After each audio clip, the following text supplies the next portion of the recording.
Your argument next in Case 22-105, Coinbase versus Bielski. Mr. Katyal. Thank you, Mr. Chief Justice, and may it please the Court. When a party appeals the denial of a motion to compel arbitration, it stays litigation.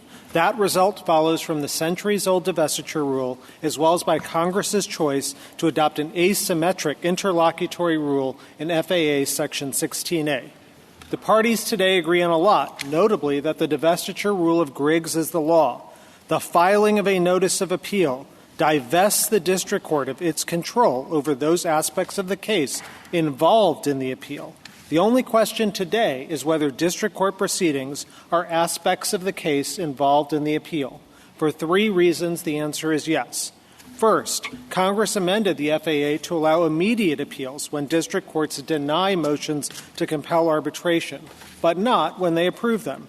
And Congress did something else unusual. It made those appeals non-discretionary. Those choices reflect Congress's fear about the interim harm from continued litigation. In 1988, Griggs was ensconced as the law, and Congress knew that authorizing these interlocutory appeals would authorize the usual stays too. Indeed, when Congress wants to prevent a mandatory stay, they say so expressly with anti-stay laws. Congress enacted such a provision 1 day before 16A was enacted, but 16A has no anti-stay provision. Second, these appeals involve the entirety of the district court case. An arbitration agreement does two things. First, it bans district court proceedings, and second is an affirmative consent to an alternative process. The whole point of an immediate appeal is to protect those rights before they're lost. And third, it's undisputed that district court action is stayed in other interlocutory contexts, such as qualified immunity. Arbitration is no different and shouldn't be treated less favorably than other rights, the very thing Congress enacted the FAA to protect against. I welcome the Court's questions. Haven't we treated qualified immunity differently from other interlocutory appeals?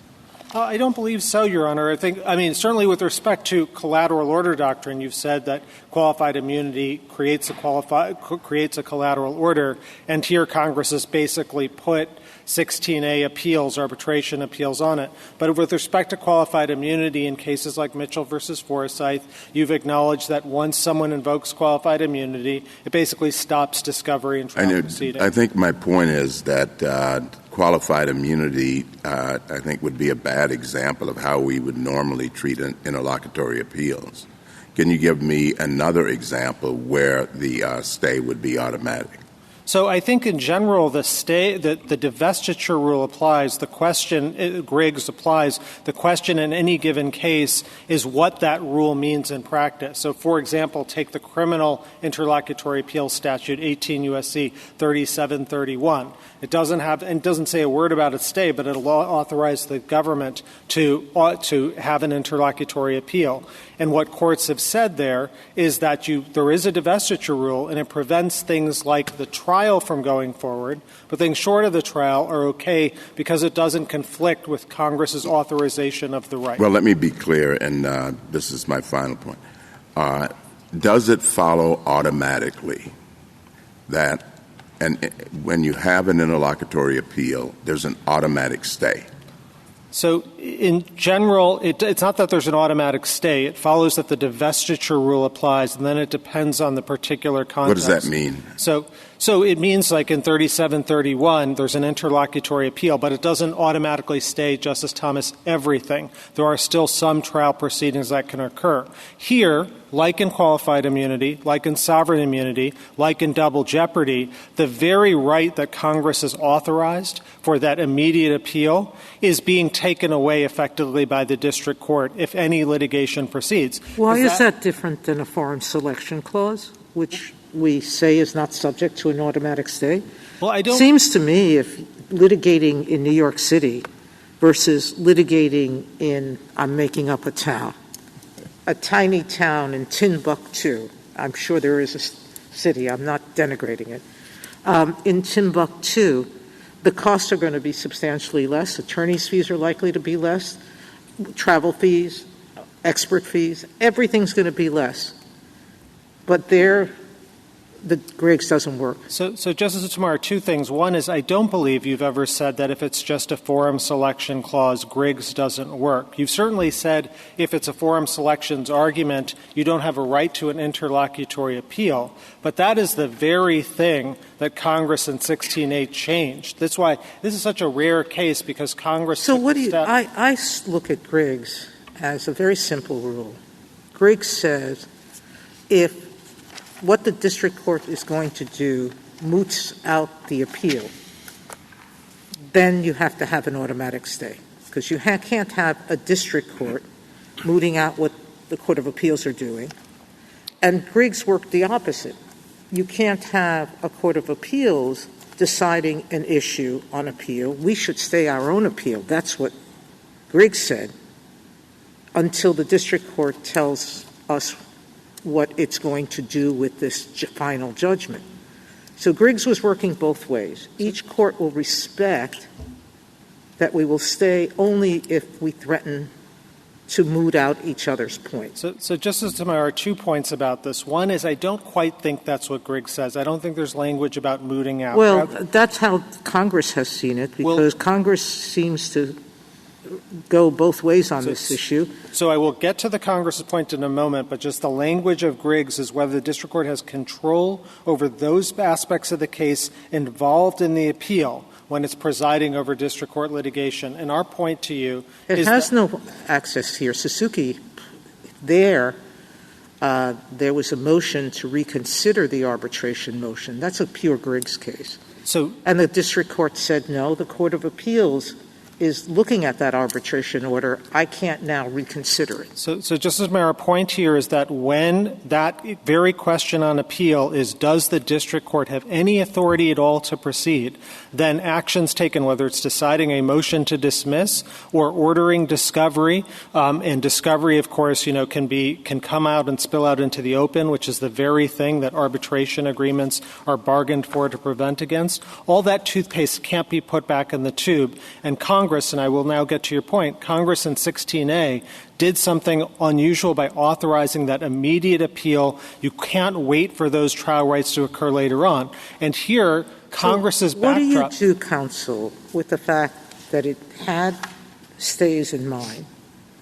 In that same section, or a different section, it permitted a stay or ordered a stay when a motion to compel arbitration was granted. And then under 1294D4 said, for motions to transfer, passed the very same day, for motions to transfer to the U.S. Court of Federal Claims, you have to have a mandatory stay. If Griggs was the law, it didn't have to pass that. So, Justice Sotomayor, there's a lot there, so I'm going to ask for a little leeway to answer every part of your question. So first, the background rule of Congress, 11 separate times going back to 1891, is when they want to abrogate a stay, an automatic stay, they say so. They said so just the very day before 16A was passed. So why did they they didn't abrogate it, and yet they said. Right. So they didn't have to say anything here, because if you were to put yourself in Congress's shoes in 1988 and ask, okay, we're doing this unusual thing, authorizing this immediate stay, what does that authorize this immediate appeal? What does that mean for stays? They knew they had to affirmatively say something to abrogate it. That was the background rule. It's the only way to understand. You still haven't explained 1292. I promise you I will get there, but I just want to understand the background. I want you to understand that the background rule is Congress. I don't know how much of a background rule there is, or that Congress follows it. Between your brief and the other side's brief, all I know is that when Congress thinks about a stay, it either says, yes, do it, or no, don't do it.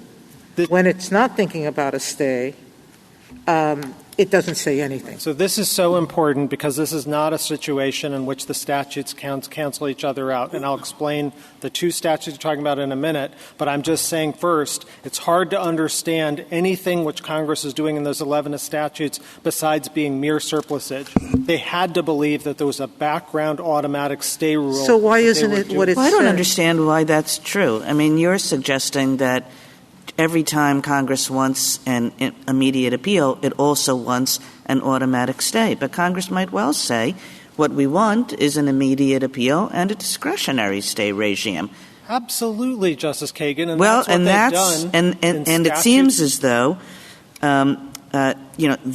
that's what has happened here. And the Griggs, you might say, exception to that is an exception. It's a judge-made exception. We should read it narrowly. It's an exception that applies when the appeals court and the district court are doing the exact same thing, such that the district court is kind of stepping on the appeals court everything that the district court does. This district court is not stepping on the appeals court. The appeals court is trying to figure out arbitrability. The district court is trying to figure out the merits. Justice Kagan, that is the very argument on appeal authority, and this is not a circumstance in which Congress did what you're saying. So if you compare, for example, 16A, which says nothing at all about a stay, to, for example, what it said the day before, which is, quote, neither the application for nor the granting of an appeal under this paragraph shall stay proceedings. When Congress wants to have a discretionary district court stay determination, they say so. And this brings me to my promise to Justice Sotomayor, the two statutes that you mentioned are the two ones that my friend relies on. Neither work. Section 3, you point to, of the Arbitration Act, and to be sure, it's an affirmative authorization of a stay pending arbitration. That's not like a stay pending appeal. There's no background divestiture rule about stays pending arbitration. Congress had to say something about it because it had no background rule that it was legislating against. It's an entirely different situation. They had to mint a rule. The only other one that I think my friend really relies on is 1292 D4B. And that D4B provision is very different for reasons our reply brief says. 16A was drafted from scratch. There was nothing there before. D4 was written on top of the pre-existing D3, which passed in 1982, and lo and behold, that has an anti-stay provision akin to the one Justice Kagan was suggesting Congress puts in. Here's what it says, quote, neither the application for nor the granting of an appeal shall stay proceedings in the Court of International Trade or the Court of Federal Claims. So they're abrogating the stay rule. It's an anti-stay rule. Then in 1988, they passed the statute my friend points to and that Justice Sotomayor asks about, D4. It adds a 60-day stay and a stay if there's a denial or motion of a grant to transfer to the Court of Federal Claims. Now, Congress had to resurrect the divestiture rule. They had just taken it back in 1982. And so that's why you see Congress doing what they're doing there. And, of course, with the 60-day provision, as our reply brief says, it makes sense that they would affirmatively come in and authorize an automatic stay for something longer than 60 days if they had a 60-day provision in it. Mr. Katyal, it is a huge benefit to you to be able to take an interlocutory appeal, right? Why is it unreasonable to think that Congress thought that was enough? I mean, they didn't say anything about a stay, yet they focused on whether or not the problem before you, whether or not continued litigation would interfere with your claims of the right to arbitrate. They gave you the most valuable rights you could have. You don't have to wait till the case is over. You can go up right away. So they were thinking about the problem you face when you lose on your arbitration claim and litigation is going, and this is what they gave you. Why isn't that enough? So, Mr. Chief Justice, I think because the background rule at the time was always that there would be an automatic stay and the divestiture would apply in circumstances like this. And so, and that's why you have these 11 statutes, which my friend can't explain what they're about. There is no time in which Congress does what you're saying, which they grant an interlocutory appeal and then say, oh, we're also going to give you this automatic stay right. That statute doesn't exist. My friend tries to claim it's Section 3 and 1292 D4. Those arguments, I think, fall apart under inspection. Rather, the background rule has always been this. You could look to the immunity context. You could look to 3731, what have you. It's all there. Now, Justice Kagan, you also said a separate point about this being a judge-made rule. and maybe it's not jurisdictional. Certainly Griggs used the word jurisdictional back in 1982, but that was a time when the court used that word more loosely. Our central point to you is even if you thought of this as a judge-made rule, that gives you no more discretion. It's still a claims processing rule. As my friend on the other side said, it is just as mandatory for this court to follow. You've said so many times. You've said the only times you abrogate judge-made claims processing rules is if it flies in the face of long tradition. That's what you said in the new. I think what I was suggesting is that we usually try to keep our judge-made rules narrow to deal with only situations which really cry out for them. The situation that cried out for it in Griggs was a situation in which the district court was doing the same thing that the appellate court was doing, and so was stepping on the appellate court every move it made. That is not the situation here.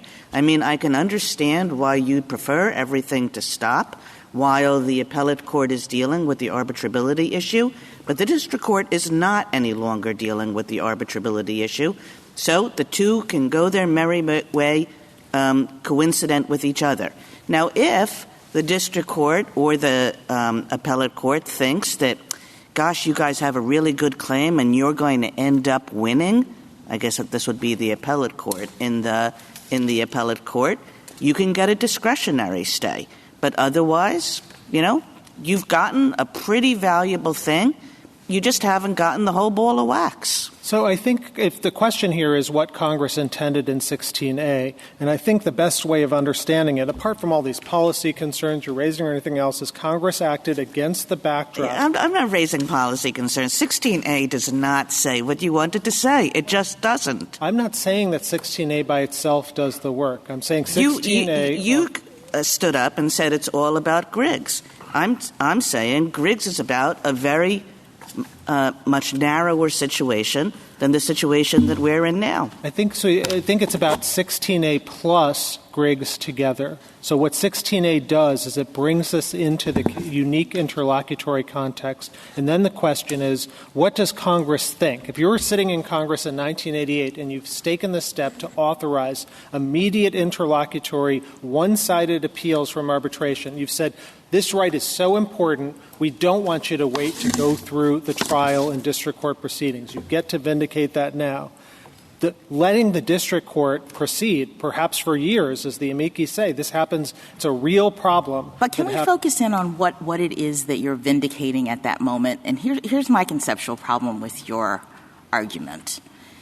At the moment in which you're taking the interlocutory appeal that they authorize under Section 16, what you are vindicating is your claim that this is subject to arbitration after a district court has denied you that motion.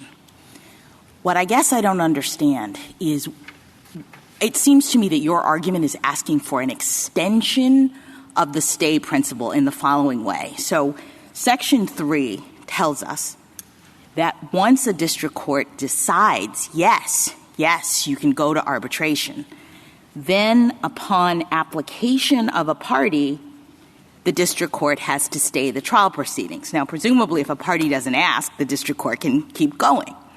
But you're now suggesting that in a situation in which the district court says, no, you don't go to arbitration, somehow Congress intended for that circumstance, the appeal of arbitrability, to also give rise to an automatic stay. And I guess I don't understand that. But you've correctly described our argument. Congress did something very unusual. It's a one-sided interlocutory appeal. So if the motion to compel arbitration is granted, the other side doesn't get it. But if it's denied, then you get to run to the Court of Appeals immediately. The reason for that is because Congress decided that the rights at issue were so important. I understand that, but there are other situations in the law in which Congress grants interlocutory appeal and says, as you admit, you don't have a stay as a result. So just the fact that you get an interlocutory appeal doesn't indicate necessarily that Congress is also saying that a stay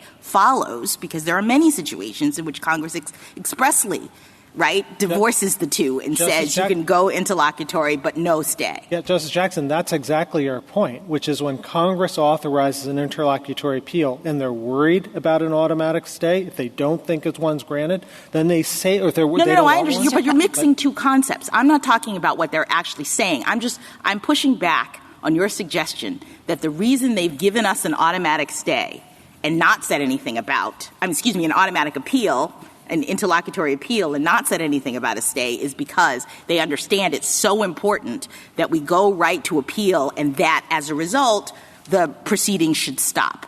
But I look and I see a bunch of other situations in which Congress says this is really important, go right to the Court of Appeals, but don't stop the underlying proceedings. So every time Congress lets you interlocutory appeal, it is not necessarily indicative of their view that the underlying proceedings should stop. Justice Jackson, my point is if Congress doesn't think it follows that an automatic stay comes from an interlocutory appeal, they say precisely that. And this isn't just some made-up position. This is not just the position of the majority of the circuits. It's what the two main federal treatises, which my friend on the other side praises, Wright and Miller and Morse, both say is the consequence of the Griggs divestiture rule. That's the way it applies, and it applies that way in other contexts, picking up on Justice Thomas's point about state sovereign immunity, about qualified immunity, and about double jeopardy. And so if you don't read it this way, you very well risk undoing those automatic stays in all of those other contexts. Mr. Katyal, if there isn't an automatic stay, will the party whose motion to compel arbitration ever be able to obtain to satisfy the ordinary stay factors that are that govern whether a discretionary stay can be issued, namely the irreparable harm requirement? Right. As our brief says, and the amici briefs say, we have a lot of empirical evidence on this that shows that these discretionary stays are not granted under the NCAN factors, and that huge harm results in the interim because discovery comes out, it spills out into the open, which is the very bargained for thing that the arbitration agreement was all about. That toothpaste can't later be put back in the tube.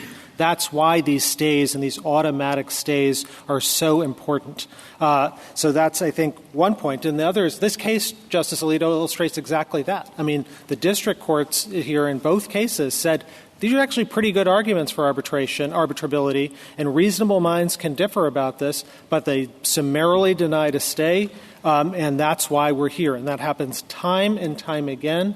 And if you were to ask yourself, what was Congress thinking in 1988 when they authorized these immediate appeals? They said, we don't trust district courts in this unique area, that they get it wrong. Indeed, the amici have given you a lot of empirical evidence to show that there's a 50% reversal rate in 16A appeals. Mr. Kyle, can I interrupt and just follow up on what your answer to Justice Alito is? I think the problem for you is Moses H. Cohn and Justice Kagan was talking about this, arbitrability being distinct from the merits. And I guess I want to ask you, let's assume that the Griggs principle applies in the background. You're talking about the toothpaste not being able to be put back in the tube. It sounds to me like you're saying that even if Griggs applies, the issue that's being litigated here in a different way, not quite as crisply as qualified immunity or double jeopardy, but it is the issue, the arbitrability. And I think you responded to Justice Sotomayor earlier. You know, it's a little different than the Timbuktu because of the different procedures. I think you have to win that argument if you win. So do you want to say something about that, why it's not so distinct? I think you're correct in largely describing our position. So we can spot you the language from Moses Cone, absolutely, that arbitrability is a different question than the merits of the arbitration. Are you liable? The divestiture rule doesn't turn on whether the elements are the same or not. It's not some lesser included offense or not. Rather, the language from Griggs is, quote, the aspects of the case the district court would address absent a stay are involved in the appeal. So overlapping elements isn't the way anyone sees it. Wright and Miller, no one else sees it that way. So here our point to you is that any action taken by the district court to resolve the merits, whether it's deciding a motion or even ordering discovery, which takes place against the backdrop of the court's powers to compel, that is precisely precisely the issue on appeal. That's why Judge Easterbrook started this all back in 1997, and that is why I think the overwhelming majority of circuits, as well as the treatises, all agree that's the way of thinking about this. And to the extent there's worries about delay or harm, Congress knows exactly what to do. They come in and they pass an anti-stay provision, the thing that Justice Jackson was asking about. They have no example, zero example of of a interlocutory appeal being authorized without an automatic stay by silence. It just never happened. And Mr. Kochel, where does this background rule come from? Is it a federal common law principle? How old is it? Do you want to talk about that? Sure. I mean, at least I think it probably traces to, some sort of claims processing rule. In 1883, this court in Howey said, quote, one general rule in all cases was an appeal suspends the power of the court below to proceed further in the cause. And then statutes starting in 1891 recognized exactly that. So Congress authorizes an interlocutory appeal in 1891, and at the very same time, they say that there is no automatic stay, that the filing of that interlocutory appeal doesn't have an automatic stay. So why are... Thank you, counsel. What you're trying to avoid, of course, is losing your right to arbitrate or going through discovery. But there are a lot of ways you can address that. I mean, and it may be present in some cases more than others. The district court has a very busy schedule. You're set for, a trial in a year and a half. The Court of Appeals is going to, it's got a much quicker schedule. You can ask the Court of Appeals for expedition. You can explain the situation to the district court judge. You say, a stay is a very big deal. I'm not going to do that. But I'll make sure discovery doesn't start for another whatever. In other words, there are a lot of different ways to manage the problem you confront. Rather than claimed entitlement to something that isn't granted by the statute, which does grant you another significant entitlement. So, Mr. Chief Justice, I mean, it's certainly the case that people have tried. The amici briefs are all over this and say, look, we've tried every one of these other mechanisms. They don't work. Litigation moves too slow. Confidentiality concerns can't be protected adequately. And again, I think we're not making a policy argument. We are saying that the bargained for right, what the people saying they've got a valid motion to compel are saying, look, this is what we agreed to. We have a right to immediately appeal that, and that right will get undone in the interim because litigation, even under the fastest timetable, takes some time. Thank you. Justice Thomas? Justice Alito? Justice Sotomayor? Section C6 of the FAA says, except as otherwise herein expressly provided, and we know that a stay is not mentioned expressly one way or another, any application to the court hereunder shall be made and heard in the manner provided by law for the making and hearing of motions. And I look at the civil procedures, and they basically say that civil procedure rules and appellate rules, that automatic stays are not the rule. They're the exception, and they require judicial determinations of whether a stay should be granted. To me, this is an easy case because I follow the federal rules of civil procedure and the statute that tells me to look there. Putting that aside, assuming that that's my view, okay? Just assuming. Please don't try to re-argue the case. Really, what I think you're doing is you're fighting about how the Nikin factors should be addressed by courts below. And I don't know if this case provides that opportunity or not, but if you were to lose, it seems to me this is the perfect example of two cases with different pulls with respect to a stay. The Suzuki case has a very strong argument on the merits. In fact, the respondents won below that this arbitration agreement doesn't cover this dispute at all. Whereas the Bielski case is a typical case where there's an undisputed arbitration agreement, and the question is whether some state law trumps that. And there I could see where we would say if it's an issue of where there's an undisputed arbitration agreement, that should be very high on the likelihood of confusion standard. Where there's a question about whether an agreement exists at all, then that's more likelihood of success by the person seeking to avoid arbitration. So just tomorrow, a few things. So first, I think we agree with you that this case does raise the question of whether the Nikin factors alone are adequate. We think they are sometimes, and they are not other times. That's my point. But why should you win? And our point and the amici's point is, as a matter of practice, the Nikin factors mean stays are not granted. Both of these cases are perfect illustrations of that point. This Court has said I just before, said to you, in one of them, they shouldn't have been granted. In the other one, arguably. And in the other one, arguably, a stay should have been granted.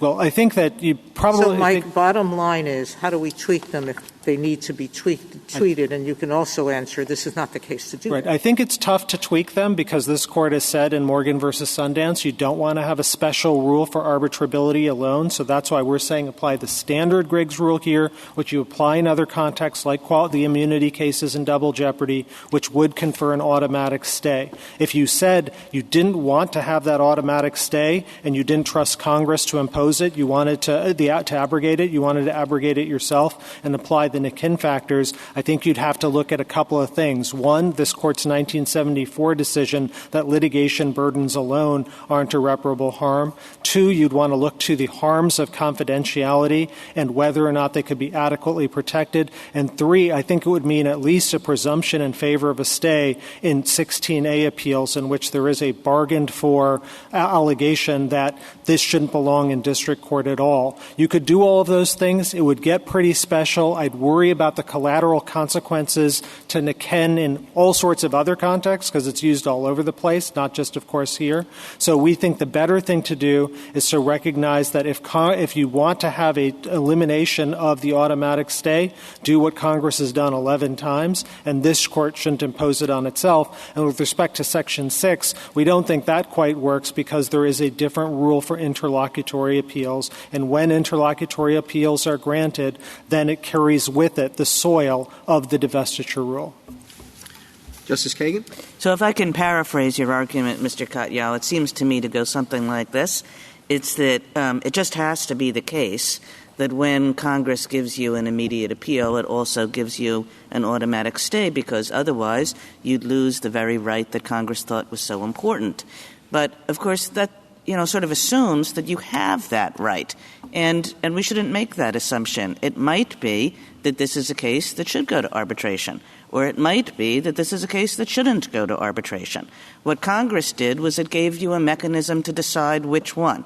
Now, as to whether you're entitled to a stay while that decision is made, we also have to take into account that you might be entirely wrong about arbitration and that there are people who are not going to get what their rights are, which is the right to have their case actually litigated in a courtroom.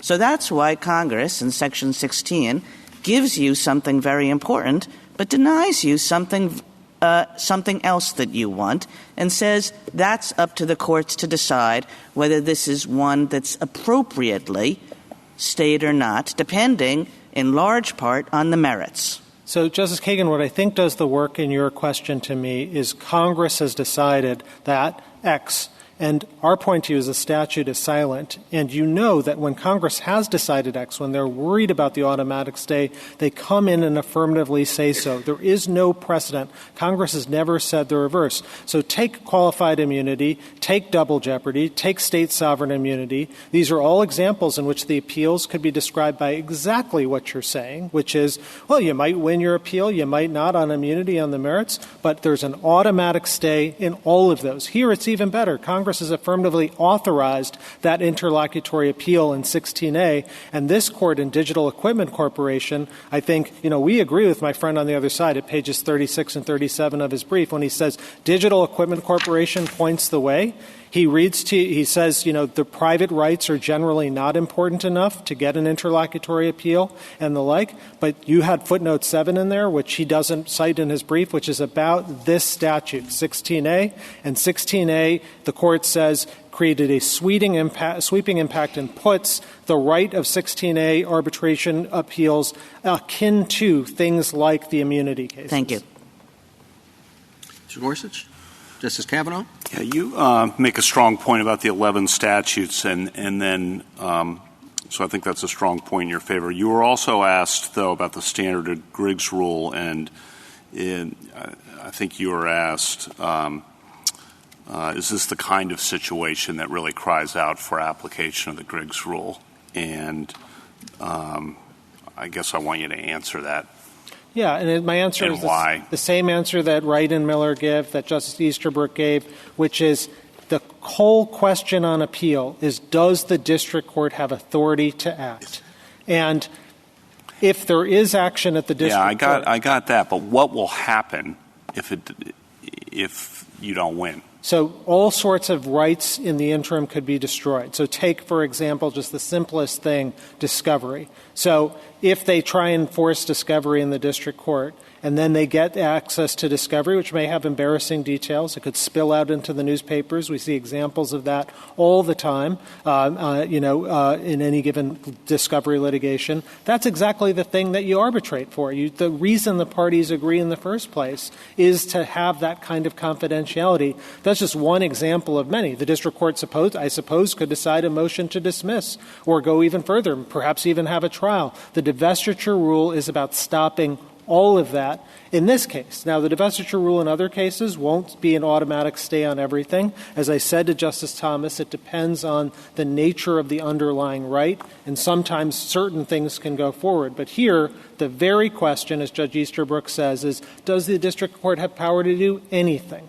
And then second, to pick up on something the Chief Justice said, and also I think Justice Kagan, the rights on the other side, it seems to me that the problem here at the core of this, maybe for both sides, is how long it takes to decide the appeal, right? If it were really fast, then the district court, from your perspective, then the district court wouldn't be able to do much. If it were really fast, then the delay wouldn't affect what Justice Kagan describes the rights. So if you prevail in this case, is there a way to ensure that courts of appeals move quickly? Any appropriate thing we can say to ensure that courts of appeals move quickly so that we mitigate the harm to the rights that were raised appropriately about the other side? Absolutely, Justice Kavanaugh. So first, it's telling the majority rule already is the one that we're advocating in the circuits. We don't see, I think, harms of delay or any impact. None of the amici on their side talk about it, whereas there's a lot of harm on the other side of not recognizing the rule in those two circuits that go the other way. What you could say about mechanisms to do stuff, obviously expediting the Court of Appeals, but there's also the ability, let's say that you have a witness that might pass away or something, and you'd be harmed by the automatic stay. I think there's three things that could be done there. One is you could seek a limited remand from the Court of Appeals to allow the district court to take that evidence or something like that. Second, you could get that evidence in the arbitration process itself. And third, district courts often have inherent powers to preserve the status quo and protect jurisdiction, and so that might also provide a mechanism to get that kind of testimony. Finally, if you're worried about it at the end of the day, Congress is the solution for that. That's why you have those 11 statutes. So if they wanted to abrogate the divestiture rule in some way, they certainly have the power to do it. And it would just make it like right now, qualified immunity, double jeopardy, state sovereign immunity, they all risk the same kind of policy harms of the dying witness, delay, harms of delay and the like. But this court has... You understand the concern on the other side is you automatically do this. It kicks the case down, delays your friend when you're on your side of the district court litigation, and that's what they're worried about. And if we can kind of mitigate that, that would solve a lot of the stated problems. Right. Absolutely, Justice Kavanaugh, and that is, of course, the same problem in all the immunity contexts, double jeopardy contexts, and the like, and yet there's an absolute rule. Here, it's much less to worry about because Congress has an easy ability to abrogate. They don't always with respect to state sovereign immunity and things like that. Thank you. Justice Barrett? What about the concern, though, that this can be used as a delay tactic even when it's frivolous? And I understand that you say, and some of the courts in the majority have said, well, courts of appeals can say this is frivolous. but it's also my understanding that that doesn't really happen in the majority. So how much protection is that? So first of all, obviously, this case we don't think is gamesmanship and the like, of course, and so of on. course. But I think the greater risk statistically is what happens in the other direction, that you have district courts that are being reversed 50% of the times. Okay, but what about the delay? Yeah. And then with respect to that, I do think the courts have mechanisms in every circuit, and they are used, Justice Barrett, as the amici say, in every circuit for frivolous appeals to be weeded out. There's one mechanism by which basically the district court tells the circuit court, this appeal is frivolous, give us back jurisdiction, act right away, motion to expedite, or sua sponte motion to expedite, and it gets thrown right back to the district court. So I think that's one mechanism dealing with it. The other is what you said in Arthur Anderson versus Carlisle. You said there's all sorts of ways to go after attorneys for frivolous lawsuits, award costs and damages and things like that. And so that was actually about 16A. And you said there's all sorts of mechanisms that the court uses to deal with that. And to the extent Justice Kavanaugh, picking up on his concern, I think this court, should it rule for us, should say something about all of those mechanisms that are available that you recognized already in Carlisle. Thank you. Justice Jackson? Yes, thank you. So in response to Justice Kagan, you suggested that the statute was silent, and I guess I'm not sure about that. I see here a statute in at least in a couple places in which it appears as though Congress was actually thinking about the interaction of appeals and stays in this context. 16B tells us that you have no appeals from orders granting stays, and I think really problematic for your argument is Section 3, because the fact that Congress expressly speaks to a stay upon request if arbitration is authorized seems problematic, because I would think we would expect to see that same kind of language with respect to this interlocutory appeal if that's what Congress intended.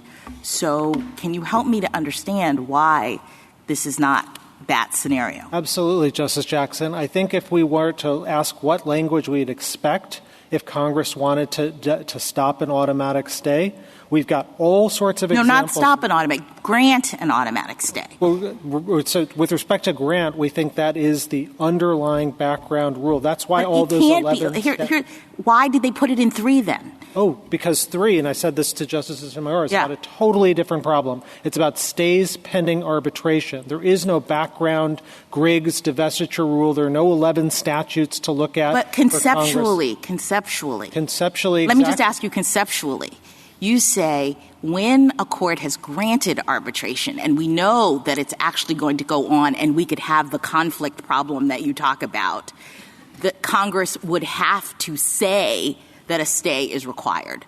But as Justice Kagan points out, in a world in which we don't know whether or not arbitration is going to happen, you say somehow the background rule is that a stay is automatic. That seems exactly backward to me as to what it is that we should think about Congress's intent with respect to stays. Justice Jackson, Section 3 is about an entirely different problem, which is if the court says arbitration is going to happen, then you can't have further district court proceedings. There's no, clash between 2 different courts like Griggs in that circumstance. So Congress had to affirmatively come in and say something. By contrast, when Congress takes the unusual step, which almost never does, of saying we're granting you a right to an interlocutory appeal. On the question of whether or not you get to go to arbitration, Congress doesn't have to say in that scenario that the underlying stay occurs. So they would have to say it when you definitely get arbitration, but they don't have to say it when we don't know whether or not you get arbitration, but they're just giving you a right to go to the Court of Appeal? So basically that's right. If I understand the question, I think that's right. That is, Congress here is saying it's a one-sided appeal right only if your arbitrability is denied. And if it's denied, then your right is so valuable that we don't want you to wait to have to go through the district court process. The right to go to the Court of Appeals to see whether or not you can arbitrate is so valuable that we have to say that there's a stay in that that we don't have to say there's a stay in that scenario. But once you actually have the right to go to arbitration, Congress would have to say it in the statute. To have to say it with respect to staying district court proceedings vis-a-vis an arbitral court, because there is no background rule there. But there is a background rule here, and Congress is acting against that backdrop rule. Otherwise, these 11 statutes are total surplusage. They're totally irrelevant if you think that when Congress has to affirmatively authorize an automatic stay. In none of those 11 did they authorize an automatic stay. They, in fact, said the reverse. And they said the reverse because the only way of making sense of them is to say they were doing something there. What were they doing? They were ending the automatic stay that would otherwise exist under the background principle of law going back to Howey in 1883. Thank you, counsel. Mr. Zafari. Mr. Chief Justice, and may it please the Court. Congress says what it means, and it means what it says. So let's begin, as we must, with the text of Section 16 of the FAA. Congress says nothing in Section 16 about mandatory stays. And this Court has held, in the Scripps-Howard case, that Congress would not, without clearly expressing such a purpose, deprive the courts of their customary power to order stays under review. So what if we look beyond Section 16? Again, this Court has held under very similar circumstances in the Inken case that when Congress includes particular language in one section but excludes it from another section of the same act, that Congress acts intentionally and purposely with respect to the disparate inclusion and exclusion. And here in this case, we have two examples of this inclusion-exclusion dichotomy. First, we have Section 3 of the FAA itself, which includes a mandatory stay, and then we have Section 1292D4B, which was part of the same act as Section 16. Under basic rules of statutory construction, then, Section 16 cannot be said to harbor a hidden automatic stay provision. And as a practical matter, this means that the courts retain their equitable power to use their discretion to issue stays when appropriate, a power that has been vested in this Court since the founding of the Republic. And that is as it should be, because stays are an important power and are important when appropriate. But whether they are appropriate depends. With respect to Section 16 appeals, it depends on the type of discovery allowed for under the arbitration clause. It depends on the strength of the arbitrability appeal. It depends on the weighing of the equities, and it depends on the public interest at stake in the underlying litigation. Let me just finish by saying there is no such thing as a Griggs divestiture rule. That is made up by my friend on the other side. Griggs is a simple principle that says two courts should not be deciding the same issue at the same time, and it has no bearing in this instance. Thank you, and I welcome your questions. If your argument is that these are just equitable powers, that the court's exercising pre-existing equitable powers, what exactly is accomplished by Section 16? Section 16 is designed to expedite the appeal. Congress was putting its thumb on the scale in order to favor arbitration in a very particular way, to get that decision to the Court of Appeals quickly and to be decided as quickly as possible. But it's also important to note that that's as far as they went. I believe, as Justice Kagan said, if they wanted to do more, they could have. And as Justice Gorsuch held in the Henson versus Santander case, that you can't presume that they would have gone further than they actually did. And this Court also held the same in the first options case when another party tried to take Section 16 and say, well, look, they gave this power through Section 16. Let's add some more superpowers to Section 16. Let's increase the standard of review to make it even harder to defeat arbitration clauses. You said – I'm sorry. How would you give me an example, and this will be my final question, but give me an example of irreparable harm in your analysis of whether or not there should be a stay. There are a number of instances and cases where there have been found to be irreparable harm in courts below when courts have applied the in-ken standard. One of those examples is when there's an especially lengthy appeal. Courts have held that creates irreparable harm. When there's no formal discovery allowed for in the arbitration clause, but under those circumstances there's been found to be irreparable harm. When there's a arbitration clause that forbids class claims, courts have found there to be irreparable harm.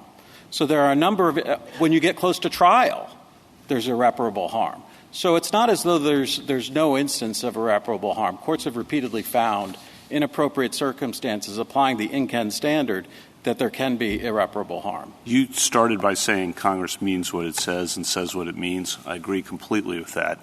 But this problem here is the statute's silent on the question. So it seems like we have to look to whether there's a background principle and look to the existing body of the U.S. Code to figure out what Congress usually does.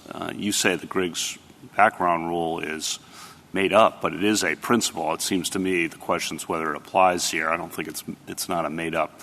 It's a real case, and we got to figure out if the principle applies here. And then second, Mr. Caccio, I think you need to respond, says that if you look at the body of the U.S. Code, Congress is explicit when it doesn't want to have a mandatory stay accompanying an interlocutory appeal, and it's done so in 11 statutes. So you want to answer those two things? Yes, Your Honor. Let me start with the first one. I'm not saying that Griggs doesn't matter, and I'm not saying that Griggs is not an important principle. What I'm saying is that it is not the background rule in Congress's silence with respect to stays. The background rule started with the All Writs Act.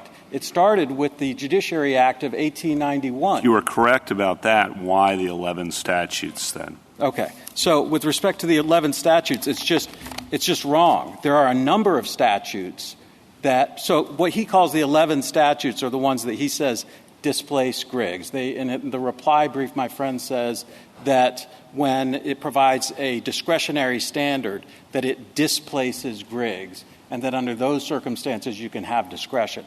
The problem is that there are a lot of statutes that are also silent, okay? And these silent statutes also have to be looked at. And one that's not in any of the briefs, and is I think the most important, is Section 1292B. 1292B says that whether or not there's a stay upon an application for an appeal is discretionary. But it says nothing about what happens when an appeal is granted, an appeal is taken. Under my friend's analysis, that means that under every 1292B appeal, a stay would be mandatory under the background rule of Griggs. But counsel, did you just? I mean, I understand we have a question about how far the principle in Griggs goes, but do you dispute that there is a one court at a time rule that is pretty ancient, goes back to the common law? I mean, how far that rule extends and whether it goes this far is a really good question. But do you dispute that principle that a lower court could essentially undermine appellate jurisdiction over an issue that the Court of Appeals has before it? No, absolutely not, Your Honor. I think that's a foundational principle. It was enunciated in Griggs, but it wasn't invented in Griggs. It's hundreds of years old, it's right? It's been there forever. And the point is that you don't want two courts deciding the same issue at the same time. Justice Thomas, in his concurrence in the Price v. Dunn case, articulated that principle very clearly and talked specifically about the exact claim being decided. There it was a preliminary injunction. Sure, the whole case really revolves around does this fall in that rule or not? Right. But we agree that that's a rule. Absolutely, Your Honor. Absolutely. Can I ask – were you going on? Go ahead. Can I ask about the consequences of your friend on the other side winning this? Justice Kavanaugh asked him, well, what if you lose? I'd like to ask what if he wins. And my concern is a little bit about confusion with respect to our collateral order doctrines and the extent to which people would think that any dispositive motion that is denied and that could be appealed up to the Court of Appeals would somehow be authorized as a result of this. Because he says, for example, this is integral, this is touching upon what's happening with the progress of this litigation because the order is about arbitration, and that's another forum. And if we continue to go to trial, we will undermine our right to arbitrate. And I would think there's like a lot of pretrial dispositive circumstances that bear those same hallmarks. So if the court denies a motion for a statute of limitations, or the court denies a motion for, a dismissal under personal jurisdiction problems, all of these scenarios, I think, kind of have that same inherent problem. So I'm a little worried about conceiving of a denial of arbitration as being so integral to the merits determination that he wins under that theory. So can you – am I right about that or not? You are, and let me start with something from Digital Equipment, which said that virtually every right that could be enforced appropriately by pretrial dismissal might loosely be described as conferring a right to not stand trial, right? And so under that articulation, if you're to go that far, that encompasses a whole lot of things, including the ones that you mentioned, Justice Jackson. So if he's relying on the Griggs rule on that basis, then would we be opening up a can of worms with respect to other people making Griggs-type arguments about the right to appeal and therefore stay the underlying proceedings? Well, yes, absolutely, particularly because he places so much emphasis on this unfortunately untrue claim that there are no other statutes that are silent with respect to the discretion, without mentioning 1292B, which includes most interlocutory appeals and is deadly silent. And that includes forum selection, that includes venue, personal jurisdiction. You'd agree in 1292B cases, again, the district court couldn't do certain things, that its jurisdiction would be divested with respect to some portion of the case that's now pending in the Court of Appeals. Under Griggs, perhaps. Again, we dispute how far that goes, but we'd all agree that that's a thing, right? It is, but what my friend on the other side is saying is that it's an automatic stay of everything. Well, that's the question, is how far the stay reaches, not whether a stay exists. Because you'd agree, again, that under 1292B, that the district court couldn't do something that would undermine or thwart the Court of Appeals jurisdiction over the case. Yes, that's what our position is, and that's what the statute says. Okay. But that's happening on a case-by-case basis. With respect to the Nikin factors, if I might, for a second, I just want to understand what realm of agreement we have. If we were to go down that road, I thought I understood you to say to Justice Thomas that it would be appropriate to enter a stay when the appellate process is particularly long. It could be, yes. Yeah. Or the arbitration agreement provides for no formal discovery? It could be, yes, Your Honor. And no class claims? Yes, these were examples from particular cases that I was giving. And also when it gets close to trial, then a stay might be appropriate? Yes, Your Honor. Okay, thank you. Well, in all of those situations, how would the requirement of irreparable harm be met when the party denied, whose motion to compel arbitration was denied, says what we're going to suffer is $5 million in discovery costs, or if it's going to go to trial, the trial is going to cost $5 million. Would that be irreparable harm? Let me answer it this way. It depends. It might. Obviously, this Court has held that generally, writ large, that the discovery costs themselves are not irreparable harm.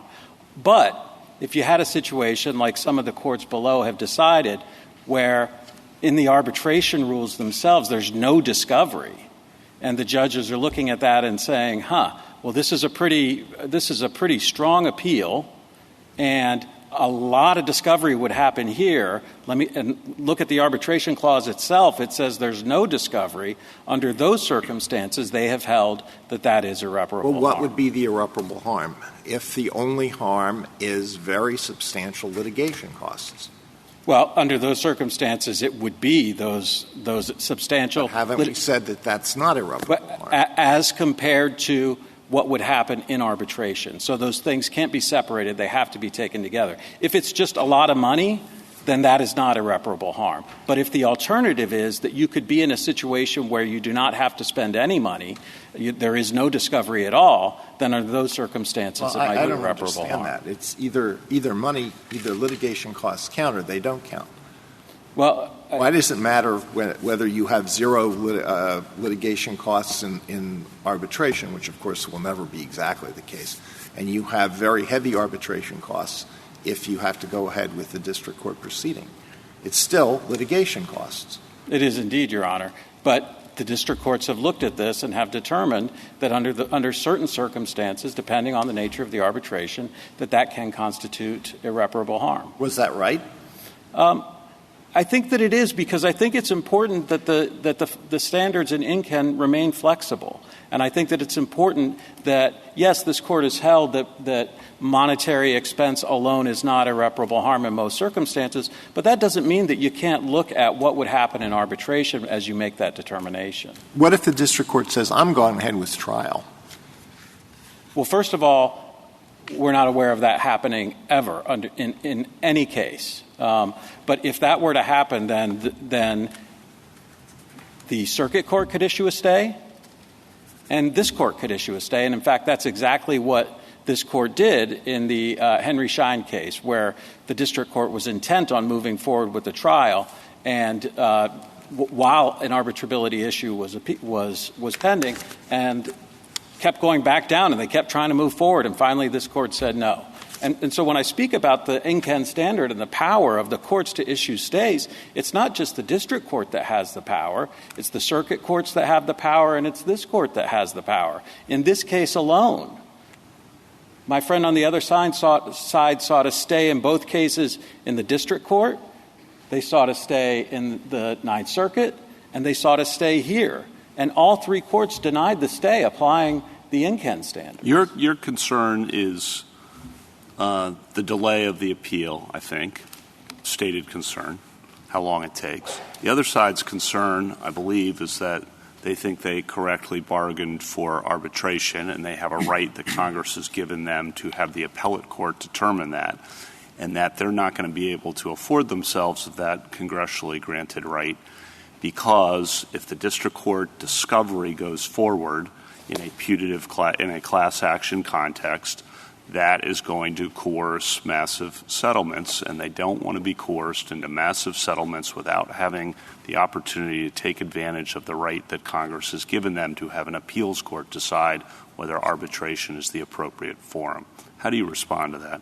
Well, first, let me speak to the situation, that the actual situation on the ground with respect to once that happens. First, you've already got a district court that has ruled that there is no valid arbitration clause. Could be wrong, and the statistics show that they sometimes are wrong in any event.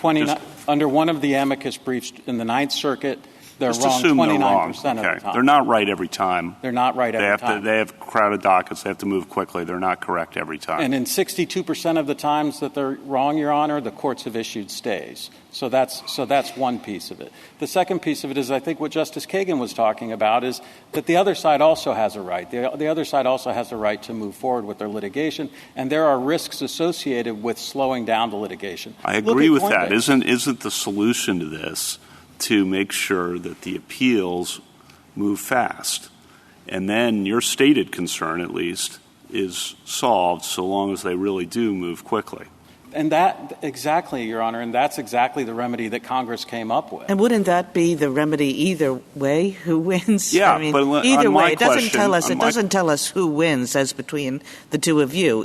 Whoever wins, the appeals should move fast. But can I give an example? But the problem, just to answer Justice Kagan's question, is that the coerced settlement problem exists still, which they say they have a congressionally afforded right to an appellate determination of whether arbitration is the appropriate forum, and they're not really going to be able to get that if they're coerced into a massive settlement because of the discovery. I'm just telling you what the concern is, and I think that's realistic.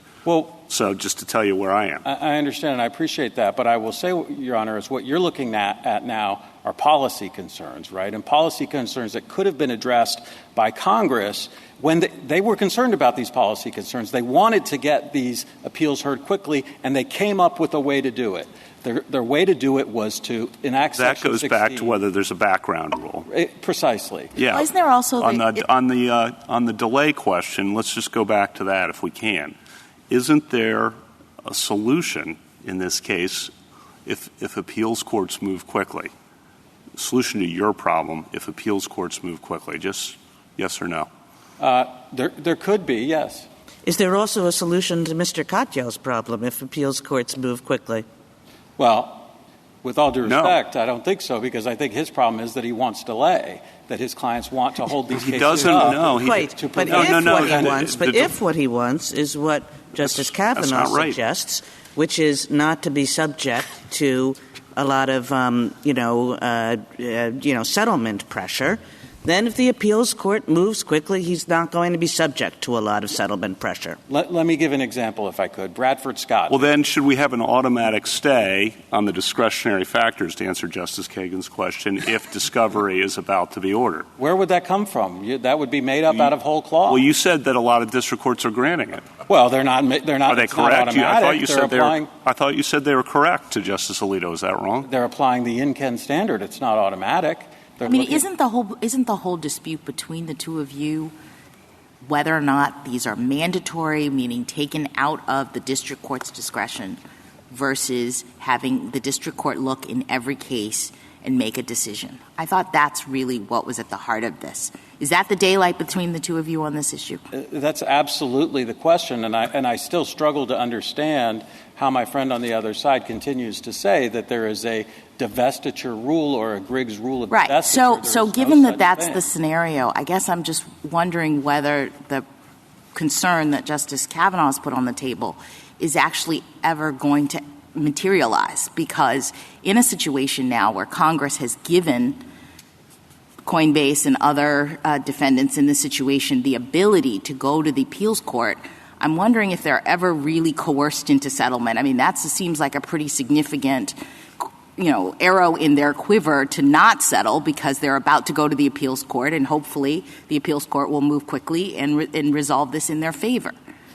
Absolutely, and I'd like to go back to your question. It answers both of your questions, Your Honors, which the Bradford Scott case, which is the Judge Easterbrook's case that established the majority rule, right? In that case, he said, well, Griggs requires a mandatory stay. 4 months later, a separate panel looked at that arbitrability clause and said, there's no valid arbitration clause here. 4 months later, and it was sent back down, and the parties were able to litigate again. There is no need under circumstances like that for a mandatory stay. And another point to keep into consideration, Your Honor, with respect to irreparable harm and all of these other concerns, the courts also fashion partial stays. In our case, in the Bielski case, there's no class-wide discovery. We can't force an inter rorum class settlement when the judge isn't allowing us to do class discovery. I'm sorry. Just one last point. The only discovery so far is they produced 8 documents. That's not causing irreparable harm. I wanted to give you a chance to respond to an argument made in the reply brief, and that is the reference to the criminal interlocutory appeal statute, 18 U.S.C. 3731, which doesn't make any mention of stays, and yet it's widely understood that does result in a stay of district court proceedings while the case is on appeal, while the issue is on appeal. I don't think that's what Judge Posner held there, actually, Your Honor. I think what Judge Posner held there was that to the extent that there's divestiture, that it is narrow. And he actually said that the government's argument that a notice of appeal automatically divests the trial court of jurisdiction over the case is overbroad, and that the issue is making sure the two courts do not step on each other's toes. That, I submit to you, is what Griggs is about. It's making sure that when the Court of Appeals is deciding an important issue that has something to do with the case below, that is not in real time moving below, that the Court of Appeals is not shooting at a moving target, that is frozen in time so that the Court of Appeals can make that decision based on a fixed record and not have it change, not have the ground move underneath its feet. And so I don't think that the Centriacci case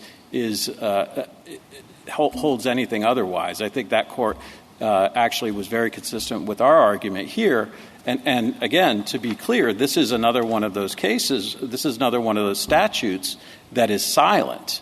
And under my friend's interpretation, that means that there should be an automatic stay because it's silent. But that is not what Judge Posner said. Judge Posner said no, that their interpretation is overbroad. Now, he didn't let them impanel a jury. He said we need to slow your horses on that one. But he said you could go forward with discovery, with other criminal proceedings. Counsel, give me your best answer to Judge Easterbrook's position, which was articulated by Justice Barrett earlier, which is, in essence, this is like sovereign immunity, qualified immunity, because it's a question of being tried at all. Not tried, but litigated at all. What's your best response to that? Well, let me answer the question directly by saying that it is immunity is the right not to be hailed into any court, any forum, anywhere, anytime. Right. It's not an issue of being hauled into court. It's an issue of being litigated and being litigated anywhere, whether it's in court, whether it's an arbitral tribunal, finding of liability. Anywhere. You're free from liability. I agree. Not only you're free from liability, you're free from the indignity of having to take the stand. You're free from the indignity of having someone taking discovery against you. You're pushing too far, counsel, because that's what they say they bargained for, not to take the stand, not to be public. I beg to differ. I think arbitration is not necessarily public. It generally isn't. No, I've arbitrated in many cases. There is no presumption of confidentiality under AAA or JAMS rules. All of my arbitrations are public. I do agree with you, counsel, that there's no confidentiality requirement outside of the terms of the agreement. And I will also say that Laurel Lines is probably the best case with respect to that, which holds that entitlement to avoid suit is different from an entitlement to be sued in a particular forum. Well, what do we do about sovereign immunity then, which is about which forum cases will proceed very frequently? It may mean that you can't be hailed into a different sovereign's court. You have the right to be hailed only into your court and only to the extent you have consented to it. Yes. Again, I think that if you're talking about state sovereign immunity, for example, yeah, sure. I think that is that's the best example that I think that my friend from the other side came up with. I think all the other immunities are easily answered. Qualified immunity is qualified immunity from suit under federal law. You may still be liable for state tort actions. You could be, right. But the point is that an immunity has been established that has to be respected by the courts. Sure. But arbitration is not an immunity. Arbitration is not saying... It is what it is, but it's a choice of forum. And qualified immunity is a federal doctrine for federal lawsuits, and it doesn't control in state court for state lawsuits. But very frequently, police officers are hailed into court for torts. But as soon as you're hailed into federal court, or as soon as a state is brought into federal court, sure, their right under the 11th Amendment or under qualified immunity, that right is destroyed. Sure. As opposed to arbitration. Right, but they say, we are right. We just didn't bargain for this court. We didn't bargain for this forum. And what is the difference? Well, first of all, the court hasn't held yet that... No, of course we haven't. That's why I'm asking you. Well, but my point is that with respect to sovereign immunity, all the immunity questions, right, there's never been any holding other than these lower court holdings that there should be an automatic stay.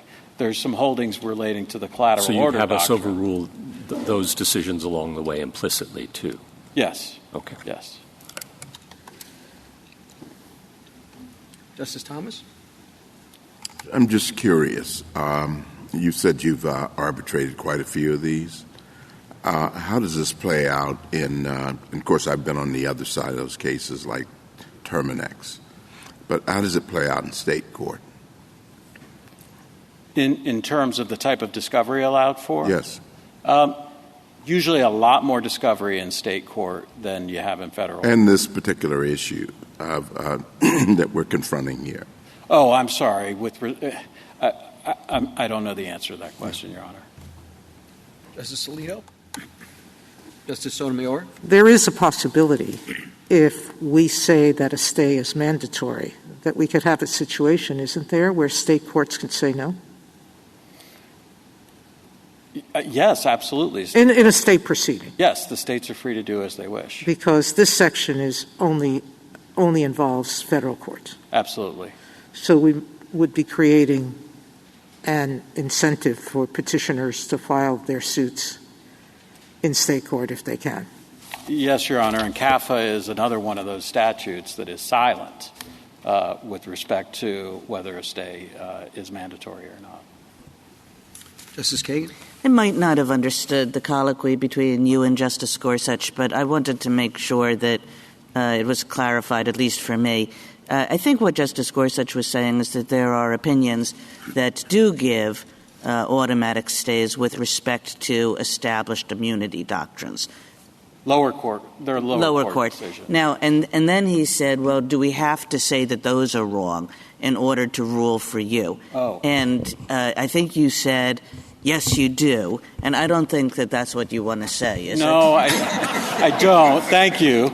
Maybe I should have directed my question to Justice Kagan. I know. Well, I thank think you misunderstood his question. I did. I appreciate it. Well, what I would say is they were wrong to the extent that they applied Griggs to come up with their analysis, right? I mean, Griggs doesn't provide the basis for saying that a sovereign immunity case should be stayed pending the appeal. But you're not contesting that there are distinctions that can be made between those immunity doctrines and this. Those immunity cases should be stayed, but not under Griggs. Okay, I thought that that's what you meant. So thank you. Justice Barrett? Oh, I'm sorry, Justice Gorsuch. Justice Kavanaugh? Now Justice Barrett. Justice Jackson? Finally, if we say that a stay is mandatory, I guess I'm still fixating on Justice Kavanaugh's questions about settlement pressure and the equities, and I'm wondering whether the settlement dynamic doesn't shift dramatically in a defendant's favor if we say that, because to the extent that the defendant doesn't want trial, they don't want arbitration either, really. They're the defendant. So wouldn't we have a dynamic in which the exact opposite of the appellate court going fast would happen if they get an automatic stay? They get it, and then it takes like months for the appellate court to rule, and that's just fine with the defendant. That's very real pressure. Look at this case where Coinbase, the entire cryptocurrency market, is collapsing under our feet, and other interchanges, competitors with Coinbase, are going bankrupt left and right. And we've got a client who lost $30,000, and we're getting calls from other clients who've lost hundreds of thousands of dollars. In the meantime, wondering whether Coinbase is going to be around by the time these appellate court decisions are decided. So absolutely, there's an interest on the other side that could push people to try and settle early to try and escape harms like bankruptcy, changes in arbitration agreements. Sometimes the defendants will actually, in this case again, issued a new arbitration clause during the pendency of this very appeal. So there are pressures on the other side that can force plaintiffs with valid claims to undervalue their cases and settle them. Thank you, counsel. A rebuttal, Mr. Katyal? Thank you. As Justice Kavanaugh said, the question is how to read congressional silence, and you look to background principles. Here, the question of Congress's silence we think is far more appropriately directed at my friend on the other side. 11 times Congress affirmatively said no automatic stay during interlocutory appeals they authorized, including the very day before 16A. What were they doing if the divestiture rule didn't apply? All 11 statutes would be surplusage and irrelevant. And here, the statute in 16A is silent. We've offered a very good reason for it, because the divestiture rule applies. That's the background principle. And that is the principle for qualified immunity, for state sovereign immunity, as Justice Gorsuch was saying, for double jeopardy. Here it's even stronger, because this isn't just a judge-made principle. It's one that follows from Congress's authorization, just like those 11 statutes. It's just they didn't trim back the rule. Second, Griggs is not just about the same issue being decided. The language of Griggs, which I read to you before, is that the aspect has to be involved in the appeal. That's how Wright and Miller see it. That's how the immunity cases see it. That's double jeopardy cases and the like. And there's a massive harm in the interim. Take class discovery, for example. The reason you have an arbitration agreement, in part, is to avoid this extensive class discovery, which would otherwise happen in the interim. The amici briefs detail this in a lot of detail. My friend says, there's not much discovery in these cases. Take this very case. He just filed an 8-page letter on us with massive amounts of discovery requests in that. And that happens all the time in these cases, and you can't remedy that after the fact. My friend even admitted litigation costs can't be recouped. And so take the 1,000 hours we've spent in the interim in this case. If you don't get an automatic stay, attorneys will have to spend that kind of money. Clients will have to spend that kind of money. There is no way to put that toothpaste back in the tube. That's also true of the discovery problems and the spilling out in the public domain and Judge Friendly's concern about coercive settlements. Third, Justice Jackson, you asked about personal jurisdiction, opening a can of worms with forum nonconvenience and things like that. Very simple answer. You don't have a stay in any of those cases because you don't have a right to an interlocutory appeal in the first place. So those cases don't arise. And those are the forum selection cases he's citing. They just say, sorry to interlocutory appeal. Doesn't matter. Here in 16b, there's a unique right to an interlocutory appeal, which makes this different. Fourth, he talks about 1292B, which he admits isn't in his brief. I think it's not in his brief for a good reason, because 1292B has an anti-stay provision in it, precisely which isn't here. It doesn't cover every case, but it covers a lot of cases. And then with respect to the cases it doesn't cover, the courts hold that Griggs does apply in those cases in which there's a discretionary certified appeal. Dayton is a case from the Fifth Circuit in 1995. Greenleaf is a case in the 11th Circuit, L.A. versus Santa Monica in the Ninth Circuit. Many cases say that. And, of course, it's a very different posture in 1292B because that is a discretionary right for an interlocutory appeal. And it would follow if you have a discretionary right, you could imagine having a discretionary stay. This is not a discretionary stay. This is an unusual circumstance. Congress has said you have an automatic, non-discretionary right. What were they doing to give you that right, if not to protect also litigation in the interim? Whenever Congress is worried about the kind of policy consequences of delay and, a company going bankrupt, as my friend speculates, obviously that's not Coinbase, but it may happen in the future, with other cases and other clients, Congress knows exactly what to do. They write, as they've done 11 times, no automatic stay. That is precisely what is missing here. And finally, that brings me to my friend's point about the trials. I can't understand, frankly, his position on trials. I think he said that a trial could take place. There's no automatic stay. It's up to the trial court's discretion.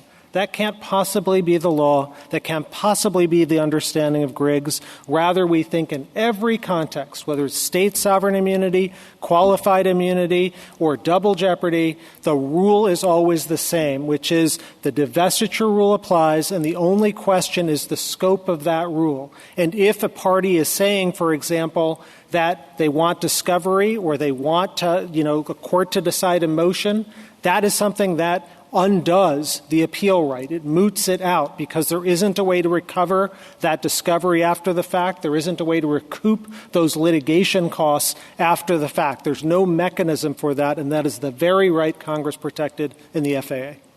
Thank you, counsel. The case is submitted.